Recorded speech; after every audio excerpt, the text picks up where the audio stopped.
நீங்கள் கேட்டுக்கொண்டிருப்பது HelpAge India Thamaraikulam முதியோர் கிராமத்தில் இருந்து ஒலிக்கும் கடல் வாணி.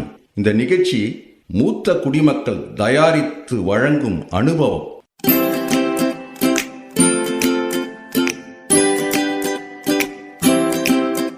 தந்தனத்தம் என்று சொல்லியே வெள்ளினில் பாட, ஆமா வெள்ளினில் பாட, வந்துடுச்சு கடல் வாணியே, வந்துருச்சு கடல் வாணியே.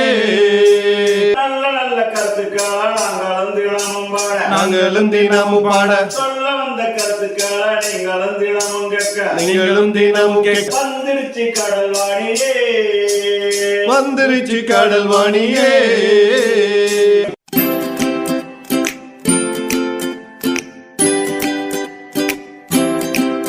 காலை வணக்கம். என் பேர் சாந்தி.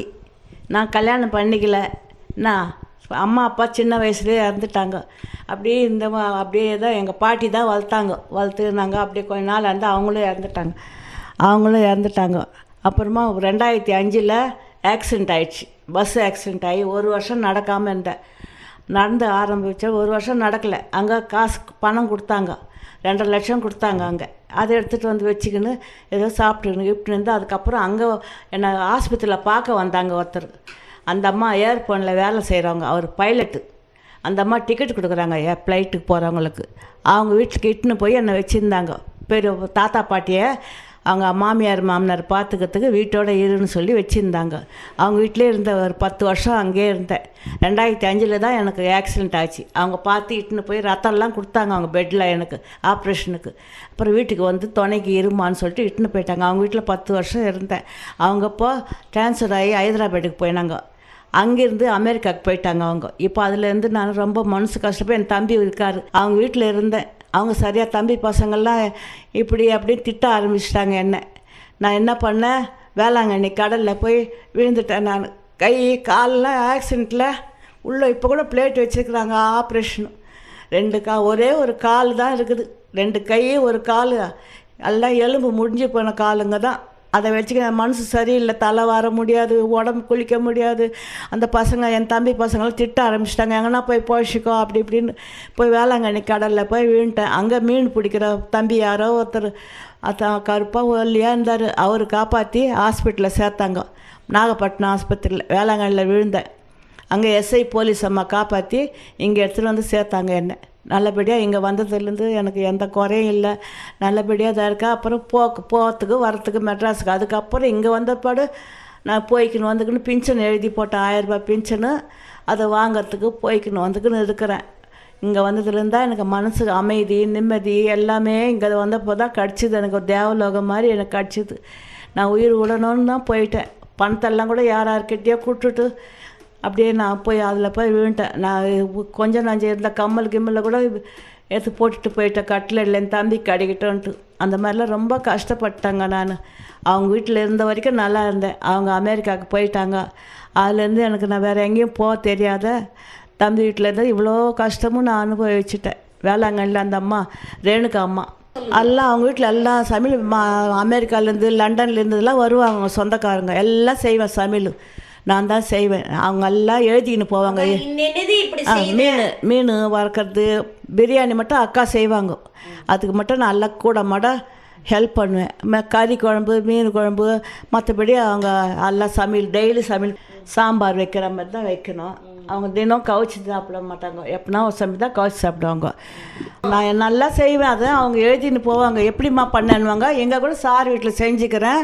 அவங்க அண்ணா அவங்கெல்லாம் வந்தால் கூட கேட்டுக்கின்னு எழுதின்னு போவாங்க. நண்டு எப்படி செஞ்சேன், அது எப்படி செஞ்சான்ட்டு எழுதின்னு போவாங்க. அது இது இப்படி தேங்காய் அரைச்சி போட்டேன், மசாலா போட்டேன், அதெல்லாம் போட்டால் எல்லாம் எழுதின்னு போவோம். அதே மாதிரி அமெரிக்காவிலேருந்து அவங்க வந்தால் கூட எழுதின்னு போவாங்க. ரசம் பொடி எப்படி பண்ணேன்னா ரசத்துக்கு தேவையானதெல்லாம் வறுத்து வச்சுக்கணும். ரசம் பொடி, சாம்பார் பொடி, அது தனியா, காஞ்ச மிளகா, துவரம்பருப்பு, பெருங்காயம் அதெல்லாம் வறுத்து சாம்பார் பொடி, ரசம் பொடி செஞ்சுக்கிட்டு இதெல்லாம் அவங்க எழுதின்னு போவாங்க. அதை செஞ்சு அனுப்புவேன். அமெரிக்காவுக்கு எடுத்துன்னு போவாங்க. இதுதான் நான் நடந்தது கதை. அதுலேருந்து இங்கே வந்துட்டேன். நான் இங்கே வந்ததுலேருந்து இங்கே தான் எனக்கு நிம்மதி அமைதி எல்லாமே கிடச்சிதுங்க. நான் வேறு எதுவும் சொல்கிறதுக்கு இல்லை. நல்லபடியாக இருக்கிறேன். எங்கே எல்லாருக்கும் சாருங்கெல்லாம் என்னங்க எல்லாம் தாத்தா பாட்டிங்க எல்லாமே எந்த இது இல்லாத நல்லா இருக்க. துணிமணிலேருந்து எந்த குறையும் இல்லை. எப்போ மாதம் ஒரு வாட்டி போய் பென்ஷன் வாங்கின்னு வரேன். மெட்ராஸுக்கு போய் 2 மாதத்துக்கு ஒரு வாட்டி 3 மாதத்துக்கு ஒரு வாட்டி போயிட்டு வரேன். நல்லபடியாக சமையல் பண்ணுவேன். அவங்க வீட்டில் எல்லாம் செய்வேன் கொள்ளுவேன். அந்த நாகப்பட்டினம் தான் அந்த அம்மா எப்போனா பேசுவாங்க. எஸ்ஐ அம்மா, போலீஸ் அம்மா, அவள்தான். நிகழ்ச்சியை தொடர்ந்து கேட்பதற்கு முன் மூத்த குடிமக்கள் அதாவது சீனியர் சிட்டிசனின் உதவிக்கான டோல் ஃப்ரீ ஹெல்ப்லைன் எண்ணை நோட் பண்ணிக்கோங்க. 145667. இந்த டோல் ஃப்ரீ எண் காலை 8 மணியிலிருந்து இரவு 8 மணி வரை செயல்படும். மூத்த குடிமக்களின் உதவி மற்றும் ஆதரவிற்காக இப்போ அனுபவ நிகழ்ச்சி தொடர்ந்து கேட்கலாம்.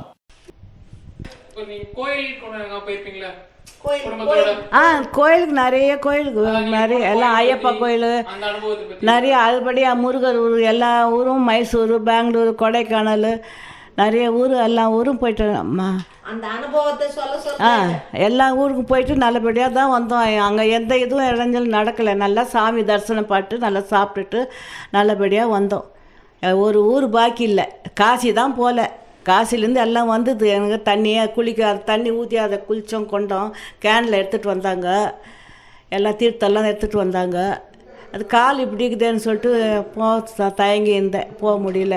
மற்ற ஊரெல்லாம் போய் சாமி தரிசனம்னா ஒரு ஊர் பாக்கியில் மெட்ராஸில் கூட கோயிலுங்களுக்கு தான் நிறைய போயிடுவேன். நான் தனியாகவே கிளம்பி போயிடுவேன்.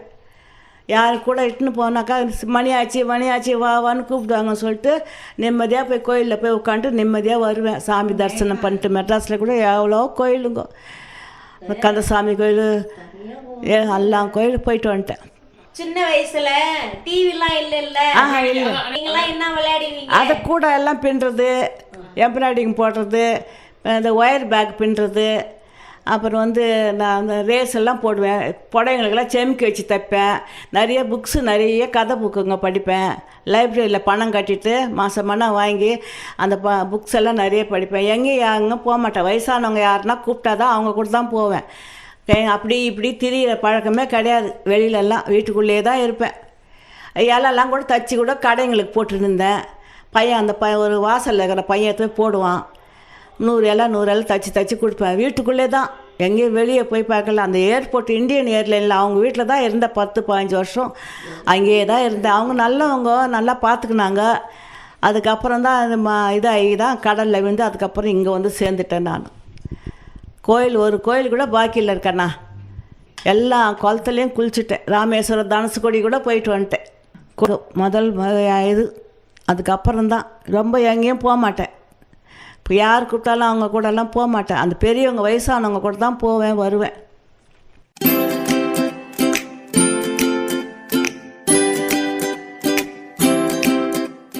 நேயர்களே, இந்த அனுபவ நிகழ்ச்சி இத்துடன் நிறைவு பெறுகிறது. உங்களிடமிருந்து விடைபெறுவதற்கு முன் மூத்த குடிமக்களின் அதாவது சீனியர் சிட்டிசனின் உதவிக்கான டோல் ஃப்ரீ ஹெல்ப்லைன் எண்ணை உங்களுக்கு ஞாபகப்படுத்துகின்றேன். 145667. இந்த டோல் ஃப்ரீ எண் காலை 8 மணியிலிருந்து இரவு 8 மணி வரை செயல்படும். மீண்டும் அடுத்த அனுபவ நிகழ்ச்சியில் சந்திப்போம். நன்றி, வணக்கம்.